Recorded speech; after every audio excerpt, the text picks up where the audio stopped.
Hello friends, आप सबका स्वागत है हमारे चैनल पर। आज इस वीडियो में हम लोग झारखंड एसआई में जो पूछे गए प्रश्न थे झारखंड सामान्य ज्ञान के, उसके सेट नंबर 13 को देखने वाले हैं। ठीक है, इसमें 12 जो हमारे पास पीडीएफ अवेलेबल है ओरिजिनल क्वेश्चन का, उसमें सेट 12 मिस था। ठीक है, तो सेट 13 था, इसलिए हम इसमें सेट नंबर 13 को देखने वाले हैं। ठीक है, हालांकि ये क्रम वाइज देखेंगे तो 12वां सेट होगा, लेकिन ये जो हम सेट उठाए हैं झारखंड एसआई का, ये 13वां सेट है। ठीक है, इसमें हम लोग देखने वाले हैं कि झारखंड एसआई के एग्जाम में झारखंड सामान्य ज्ञान से कैसे कैसे प्रश्न पूछे गए थे सेट नंबर 13 में। ठीक है, तो चलिए हम लोग देखना स्टार्ट करते हैं। ठीक है, पहला क्वेश्चन पूछा गया था कि झारखंड के दूसरे मुख्यमंत्री के रूप में किसे नियुक्त किया गया था। ठीक है, झारखंड के पहले मुख्यमंत्री थे बाबूलाल मरांडी, जिनका कार्यकाल 17 मार्च 2003 तक था। ठीक है, उसके बाद दूसरे मुख्यमंत्री के रूप में अर्जुन मुंडा को नियुक्त किया गया था। ठीक है, तो जिसमें इस क्वेश्चन का आंसर हो जाएगा कि अर्जुन मुंडा झारखंड के दूसरे मुख्यमंत्री थे। ठीक है, तीसरे मुख्यमंत्री के रूप में हेमंत शिबू सोरेन थे। फिर आगे चलेगा ये क्रम। ठीक है, उसके बाद कितनी बार शिबू सोरेन ने झारखंड के मुख्यमंत्री के रूप में सेवा की है। तो झारखंड के मुख्यमंत्री के रूप में 3 बार सेवा किए हैं ये हम शिबू सोरेन। ठीक है, और अर्जुन मुंडा भी झारखंड के मुख्यमंत्री के रूप में 3 बार रह चुके हैं। तो ये अर्जुन मुंडा और शिबू सोरेन 3 बार झारखंड के मुख्यमंत्री रह चुके हैं। बाकी एक बार मधु कोड़ा, और एक बार बाबूलाल मरांडी, फिर एक बार 2 बार हेमंत सोरेन का अभी कार्यकाल चल रहा है, उसको लेकर देखें तो, और रघुवर दास का कार्यकाल एक बार। ठीक है, उसके बाद अगला क्वेश्चन कि द्रौपदी मुर्मू झारखंड के 9वें राज्यपाल के रूप में निम्नलिखित में से किसके रूप में सफलता पाई है। ठीक है, तो मतलब किसके बाद ये सक्सीड की है इसको, ये यहाँ क्वेश्चन था। मतलब हिंदी में थोड़ा सा मतलब इधर उधर सेंटेंस लिखा हुआ रहता है। ठीक है, तो ये सैयद अहमद के बाद झारखंड के राज्यपाल के रूप में मतलब शपथ ली थी। ठीक है, 8वें राज्यपाल अगर देखा जाए तो वो सैयद अहमद, और 9वें राज्यपाल के रूप में ये द्रौपदी मुर्मू। ठीक है, उसके बाद पूर्वी सिंहभूम जिले में निम्न में से कौन सी नदी बहती है। ठीक है, पूर्वी सिंहभूम जिले में कौन सी नदी बहती है, तो वहाँ पे एक चीज़ आपको पता होना चाहिए कि स्वर्ण रेखा नदी बहती है। यहाँ पे अगर ये जो ऑप्शन देखा जाए गंगा नदी का तो कोई सवाल ही नहीं उठता कि यहाँ पे गंगा नदी बह सकती है। ठीक है, गंगा नदी का कोई सवाल ही नहीं उठता है कि यहाँ पे मतलब गंगा नदी बह सकती है। ठीक है, उसके बाद स्वर्ण रेखा नदी तो ये तो है ही, यमुना नदी यहाँ तो है ही नहीं, काली नदी है ही नहीं। ठीक है, तो इसमें जो भी मतलब झारखंड में जानते होंगे कि कौन कौन सी नदियाँ बहती है, तो उसके आधार पर भी मतलब ऑप्शन को टिक किया जा सकता है। ठीक है, तो यहाँ पे स्वर्ण रेखा नदी मतलब बहती है। ठीक है, उसके बाद गिरिडीह जिला कितने क्षेत्र में फैला है, मतलब गिरिडीह जो जिला है उसका एरिया कितना है, तो 4853.56 स्क्वायर किलोमीटर है। ठीक है, 4853 किलोमीटर। अगर इतना भी याद है आप लोग को तो आराम से टिक कर सकते हैं पॉइंट के बाद। अगर नहीं भी याद है तो कोई मतलब वो इम्पोर्टेंट नहीं है। ठीक है, मतलब गिरिडीह जिला का क्षेत्रफल कितना हो जाएगा, 4853। ठीक है, 4853 वर्ग किलोमीटर। ठीक है, याद करिएगा, 2-3 बार बोलेंगे हो जाएगा याद। ठीक है, 4853 किलोमीटर गिरिडीह जिला का क्षेत्रफल। ठीक है, उसके बाद गिरिडीह जिला में विभाजित होने वाले 2 मुख्य जल पोतों को नाम क्या है। ठीक है, गिरिडीह मतलब जिला में जो जल पोत मतलब जल एक तरह का नदी कौन कौन से वहाँ पे 2 नदी हैं, तो बराकर नदी और एक सकरी नदी है। ठीक है, बराकर और सकरी नदी जो है वो गिरिडीह जिले में जो 2 मुख्य मतलब जल स्रोत के रूप में अवेलेबल है। ठीक है, उसके बाद गोड्डा जिला में कितने समुदाय विकास ब्लॉक हैं। ठीक है, गोड्डा जिले में कितने समुदाय विकास ब्लॉक हैं, कम्युनिटी डेवलपमेंट ब्लॉक। ठीक है, तो यहाँ पे 8 कम्युनिटी डेवलपमेंट ब्लॉक है। ठीक है, 8 कम्युनिटी डेवलपमेंट ब्लॉक है। ये सब फैक्ट बेस्ड क्वेश्चन है, इसको डायरेक्ट याद कर ले, कोई दिक्कत नहीं है। ठीक है, उसके बाद बिरसा मुंडा का जन्म कब हुआ था, तो ये आप लोग सब जानते हैं 1875 में। अगर पूरा डेट पूछा जाए तो कब हुआ था, 15 नवंबर 1875। इनकी डेट कब हुई थी, मतलब डेट डेथ 1875 यहाँ।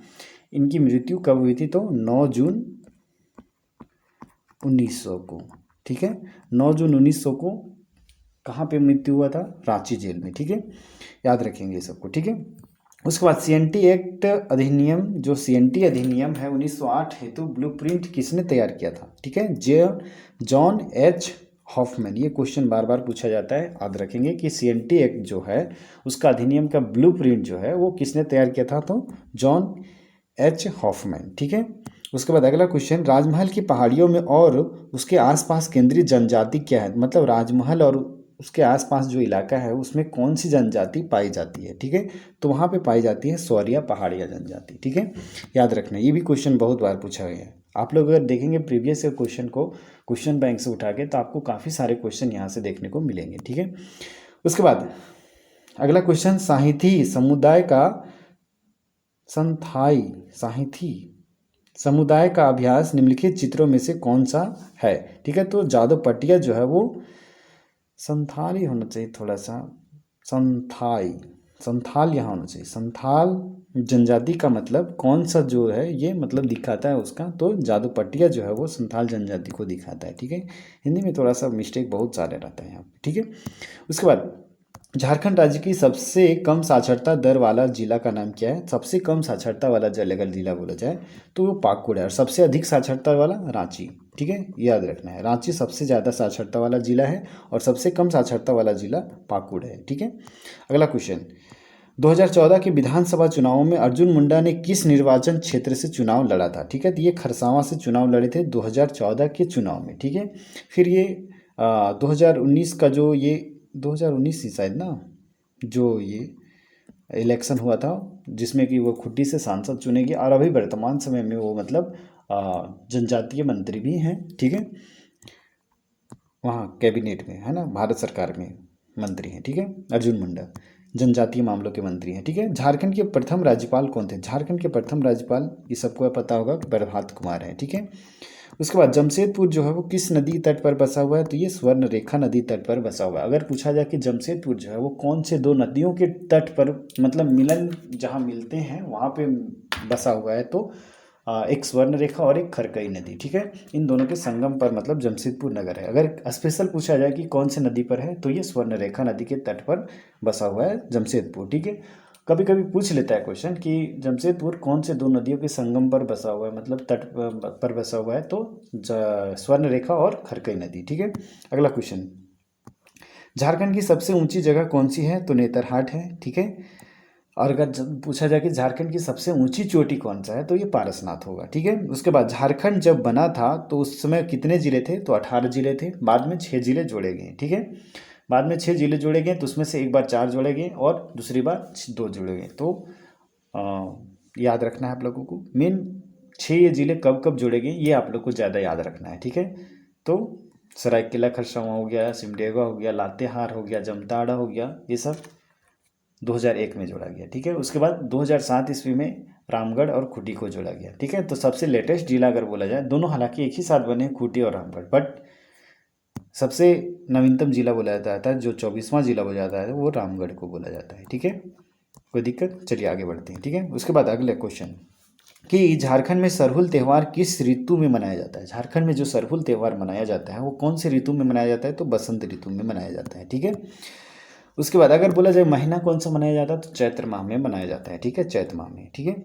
उसके बाद झारखंड की विधानसभा के वर्तमान में विपक्ष के नेता कौन है, तो ये तो उस समय के क्वेश्चन जो पूछा गया था 2017 उसके अकॉर्डिंग से ये क्वेश्चन था, उस समय के सही आंसर था हेमंत सोरेन। बट अभी के अकॉर्डिंग अगर देखा जाए तो बीजेपी मांग कर रही कि मतलब बाबूलाल मरांडी को विपक्ष का नेता घोषित किया जाए, पर इसमें अभी थोड़ा सा संशय बरकरार है कि अभी भी कंफर्म मतलब नहीं कहा जा सकता है कि, हालांकि बहुत लोग मान रहे हैं कि मतलब बाबूलाल मरांडी जो है वो विपक्ष का नेता है, उनको घोषित भी किया गया है बहुत बार, बट अभी भी अगर कहीं और देखें ऑफिशियली डाटा में तो थोड़ा सा मतलब इस मामले में संशय बरकरार है। ठीक है, ऐसे अगर कोई भी क्वेश्चन इस पे आ जाता है तो बाबूलाल मरांडी को हम लोग वहाँ पे टिक कर सकते हैं। ठीक है। अगला क्वेश्चन, झारखंड के किस स्थान को प्राचीन काल में हरित किवाना नाम से जाना जाता था। ठीक है, झारखंड के किस नाम को मतलब किस स्थान को प्राचीन काल में हरित किवाना नाम से जाना जाता था, इसका आंसर आप लोग याद रखिएगा, देवघर। ठीक है, मतलब देवघर को प्राचीन नाम अगर बोला जाए तो हरित किवाना बोल सकते हैं। ठीक है।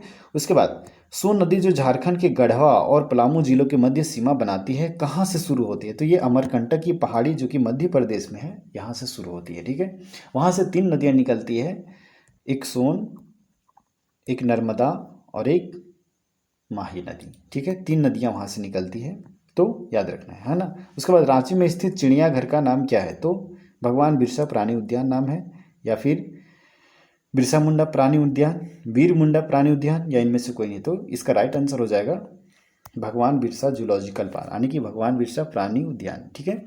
ये वरमांची में है, ठीक है, याद रखिएगा, ठीक है। उसके बाद 2001 में प्रोजेक्ट एलिफेंट के अंतर्गत भारत का प्रथम हाथी रिजर्व कहाँ बनाया गया था? ठीक है, तो भारत का 2001 में जब एलिफेंट प्रोजेक्ट चला था भारत का, तो भारत का प्रथम हाथी रिजर्व कहाँ बनाया गया था? तो ये सिंहभूम में।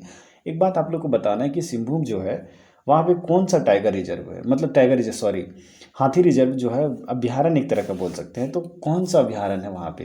तो याद रखिएगा दलमा, ठीक है। दलमा अभ्यारण्य जो है वो सिंहभूम में है और वो हाथियों के लिए फेमस है, ठीक है, याद रखना है आप लोग को, ठीक है। उसके बाद अगला क्वेश्चन पूछा गया था कि झारखंड में किस फल की उत्पाद सबसे अधिक है? मतलब झारखंड में किस फल की उत्पादन सबसे ज़्यादा होता है? तो मैंगो, यानी कि आम का उत्पादन झारखंड में सबसे ज़्यादा होता है, ठीक है। उसके बाद अगला क्वेश्चन पूछा गया था कि झारखंड सरकार द्वारा शुरू की गई पंख योजना किसके लिए है? झारखंड में जो शुरुआत की गया है पंख योजना, वो उसका उद्देश्य क्या है वो, और किन लोगों के लिए मतलब शुरू किया गया? तो गंदी बस्तियों के बच्चों के लिए, ताकि उन लोगों को भी शिक्षा वगैरह से और जो मूलभूत सुविधाएं उन लोगों को तक भी पहुंचाया जाए, उन लोग को भी मतलब दिया जाए, ठीक है, इसलिए ये पंख योजना को शुरू किया गया था, ठीक है। उसके बाद अगला क्वेश्चन पूछा गया था, मेरा स्पीड थोड़ा ज़्यादा रहता है, ठीक है। झारखंड मिट्टी तेल में डायरेक्ट बेनिफिट ट्रांसफ़र को लागू करने वाला भारत का कौन सा राज्य है? तो ये पहला राज्य बना है। मतलब जो भी मतलब गवर्नमेंट की तरफ से सब्सिडी दी जाती है वो करेसिल तेल के ऊपर, मतलब मिट्टी के तेल के ऊपर, तो उसको डायरेक्ट बेनिफिट यानी कि ट्रांसफ़र, डायरेक्ट बेनिफिट ट्रांसफ़र करने का मतलब डायरेक्ट जो उसका बेनिफिट है, बेनिफिशियरी का जो बेनिफिट होता है, सब्सिडी जो होता है, वो डायरेक्ट इसके अकाउंट में ही जाता है। तो इस तरीके का करने वाला झारखंड जो है वो पहला राज्य बना हुआ है, ठीक है, पूरे भारत में। उसके बाद अगला क्वेश्चन था, पूछा गया कि निकल के उत्पादन करने वाला भारत का प्रथम संयंत्र झारखंड की किस जगह पर आरंभ किया गया? तो ये घाटशिला में आरंभ किया गया था, ठीक है। निकल का उत्पादन करने वाला जो भारत का प्रथम संयंत्र है वो झारखंड के घाटशिला शहर में लगाया गया था, ठीक है।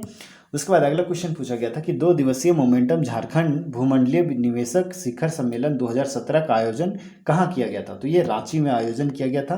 रांची में एक खेलगांव स्थान है, ठीक है, खेलगांव, तो यहीं पे इसका आयोजन किया गया था, ठीक है, खेलगांव में ही मतलब आयोजन किया गया था, ठीक है।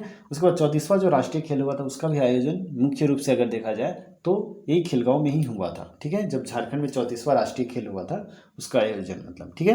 अगला क्वेश्चन, किस हवाई अड्डे के विकास के लिए झारखंड सरकार ने AAI मतलब एयरपोर्ट अथॉरिटी ऑफ इंडिया और DRDO के साथ त्रिपक्षीय MOU पर हस्ताक्षर किया है? तो ये इसका जो मतलब जो हवाई अड्डा निर्माण होने वाला है वो देवघर में निर्माण होने वाला है, ठीक है। और मतलब इसमें 3 है, झारखंड सरकार है, एयरपोर्ट अथॉरिटी ऑफ इंडिया है, और उसके बाद DRDO, defence research and development organisation, ठीक है। तो इन तीनों का मतलब एक तरह का त्रिपक्षीय वार्ता है जो इन लोग तीनों मिल करके उस हवाई अड्डे को डेवलप करने वाले हैं, ठीक है, देवघर में जो बनेगा, ठीक है। उसके बाद अगला क्वेश्चन और ये लास्ट क्वेश्चन इस सेट का था, इसका लास्ट क्वेश्चन पूछा गया था कि प्रधानमंत्री ने गंगा नदी पर बहुपद्धति टर्मिनल की नींव झारखंड में किस स्थान पर रखी है? तो अगर गंगा नदी का बात आता है तो झारखंड में मात्र एक ही स्थान से बात है और वो है साहेबगंज जिला से, ठीक है। तो इसका आंख बंद करके आंसर दिया जा सकता है साहेबगंज, ठीक है। जो भी गंगा नदी से जुड़ा हुआ प्रोजेक्ट जो भी चालू होगा, अगर झारखंड पे रिलेटेड पूछा जा रहा है तो वो उसका राइट आंसर हो जाएगा साहेबगंज, ठीक है। तो इस तरीके से हम लोगों ने देखा कि सेट नंबर 13 के जो भी क्वेश्चन मतलब पूछे गए थे झारखंड SI के एग्जाम में, तो उन लोगों को हमने नहीं देखा, ठीक है। आशा करते हैं थोड़ा सा भी आप लोग को ज़रूर हेल्प मिला होगा इस वीडियो से। तो अगर वीडियो से लाभ मिला है थोड़ा सा भी तो लाइक शेयर और सब्सक्राइब करते जाएं, ठीक है। मिलेंगे फिर अगले वीडियो में। जय हिंद, जय भारत, जय झारखंड।